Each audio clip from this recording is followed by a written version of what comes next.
لعدم وجود إحصائيات معلنة وموثقة من جهة رسمية عن المحتوى العربي على اليوتيوب بعكس المحتوى الأجنبي، فقد ابتكرنا طريقة خاصة بنا قائمة على جمع النقاط لتقيم مستوى القنوات العربية على اليوتيوب، وذلك على النحو التالي: 10 مليون مشاهدة يساوي نقطة واحدة، 100,000 مشترك يساوي نقطة واحدة.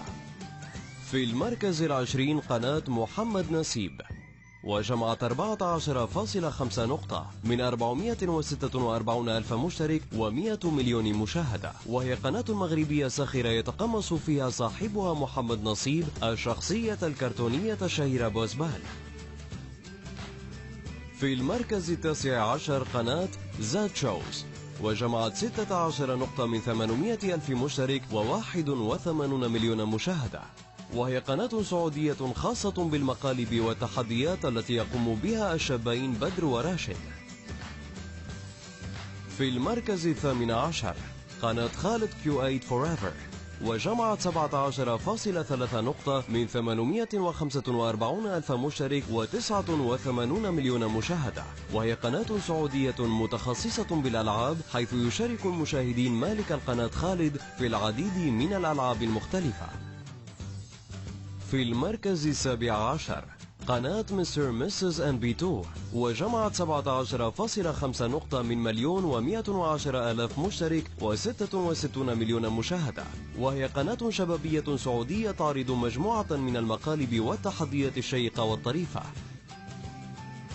في المركز 16 قناة خرابيش، وجمعت 17.6 نقطة من 730 ألف مشترك و106 مليون مشاهدة، وهي قناة أردنية في الأصل أسسها الثلاثي وائل العطيري ومحمد عصفور وفراز العتيبي بهدف انتقاد سلبيات المجتمع العربي من خلال الرسوم المتحركة.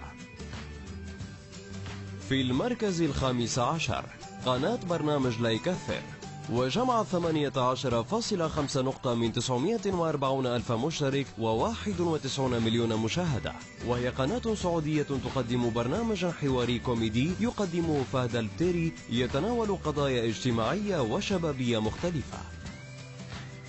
في المركز 14 قناة المحترف، وجمع 18.8 نقطة من 1,050,000 ألف مشترك و86 مليون مشاهدة، وهي قناة مغربية تختص بتقديم دروس وشروحات خاصة بالحاسوب والإنترنت للشباب العربي، ويقدمها الشاب الموهوب أمين رغيب. في المركز 13 قناة خنبلة، وجمع 23 نقطة من 1,300,000 مشترك و110 مليون مشاهدة، وهي قناة سعودية كوميدية تقدم تجربة ثرية لصناعة أفلام قصيرة تتناول قضايا مجتمعية هامة بأسلوب طريف.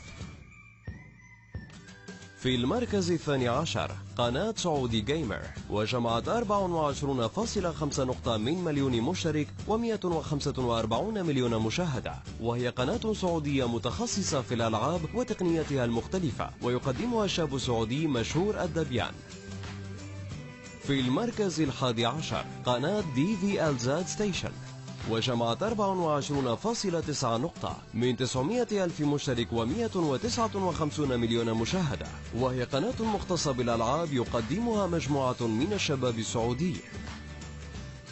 في المركز 10 قناة متع عقلك، وجمعت 27.7 نقطة من 985 ألف مشترك و177 مليون مشاهدة، وهي قناة ثقافية ترفيهية تقدم محتوى متنوع ما بين المقاطع العلمية والترفيهية والسينمائية بالإضافة للغرائب والطرائف، وقد أسسها الشاب المصري محمد عديسة عام 2014، ثم انضم إليه مجموعة من الشباب السعودي والمغربي والتونسي. في المركز 9 قناة مجرم جيمز، وجمع 29.4 نقطة من 1,385 ألف مشترك و154 مليون مشاهدة، ورغم أن اسم القناة مقترن بالألعاب إلا أن مالك القناة ريان الأحمري يقدم من خلالها مقالب وتحديات تحظى بشعبية كبيرة بين الشباب السعودي. في المركز الثامن قناة جو تيوب، وجمعت 29.8 نقطة من 1,500,000 مشترك و148 مليون مشاهدة، وهي قناة مصرية سياسية تنتقد الأوضاع السياسية في مصر بأسلوب ساخر من خلال مقدمها يوسف حسين والمخرج أحمد الذكيري. في المركز السابع قناة شادي سرور، وجمع 29.9 نقطة من 880,000 مشترك و209 مليون مشاهدة، وهي قناة كوميدية يقدمها الشاب المصري شادي سرور، ويقدم من خلالها مشاهد تمثيلية طريفة تتناول قضايا اجتماعية مختلفة. في المركز السادس قناة فير فورس جيمر، وجمعت 32.8 نقطة من 980,000 مشترك و228 مليون مشاهدة، وهي قناة متخصصة في عالم الألعاب، ويقدمها الشاب السعودي فراس الجهني. في المركز الخامس قناة مايكوت أو برنامج مسامير، وجمعت 37.3 نقطة من 1,400,000 مشترك و233 مليون مشاهدة، وهي قناة رسوم متحركة تقدم حلقات مسامير التي حصدت شهرة كبيرة عربيا. في المركز الرابع قناة التمساح، وجمعت 43.6 نقطة من 2 مليون مشترك و236 مليون مشاهدة، وهي قناة كوميدية تقدم شخصية التمساح، والتي ظهرت في البداية عبر قناة برنامج ليكثر، ثم انفصلت عنها لتقدم في قناة منفردة حققت من خلالها نجاحا كبيرا. في المركز الثالث قناة رومي 999، وجمعت 46.7 نقطة من 1,700,000 مشترك و293 مليون مشاهدة، وتعتبر أنجح القنوات العربية المختصة بالألعاب على الإطلاق، وأسسها الشاب السعودي عبد الرحمن آل يحيى. في المركز الثاني قناة HL، وجمعت 56.5 نقطة من 2,600,000 مشترك و305 مليون مشاهدة. HL برنامج كوميدي يقدمه بدر صالح، ويعد من أهم برامج الإعلام الجديد التي أطلقها الشباب في السعودية، ويتناول البرنامج مقاطع الفيديو المنشورة على اليوتيوب بتعليق ساخر. في المركز الأول قناة صاحي، وجمعت 67.6 نقطة من 2,300,000 مشترك و446 مليون مشاهدة، وهي قناة بدأت في عام 2012 وتطلق عددا من البرامج المتنوعة يقدمها شباب سعودي موهوب. إنتاج صوتي لأوديو لابي. اشترك في قناة أوديو لابي على اليوتيوب للاستمتاع بجديد الكتب والمقالات الصوتية الرائعة والمجانية. أوديو لابي، شارك المعرفة. أن الفكرة في البداية كانت تبدو سخيفة ومجنونة، ولكنها فيما بعد لاقت نجاحا كبيرا.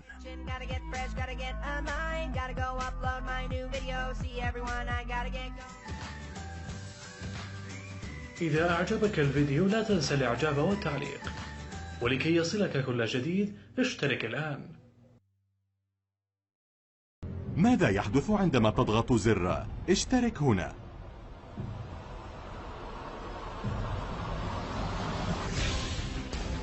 تنتقل إلى رحلة مسلية في عالم المعرفة والعلم والتسلية والترفيه، وتنضم إلى أكثر من 10 ملايين مشاهد شهريا.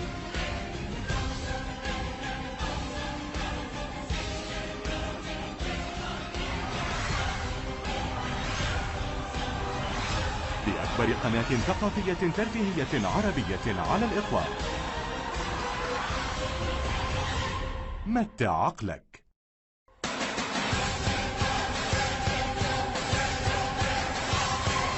مرشدك إلى عالم المعرفة والترفيه. إذا أعجبك الفيديو لا تنسى الإعجاب والتعليق، ولكي يصلك كل جديد اشترك الآن.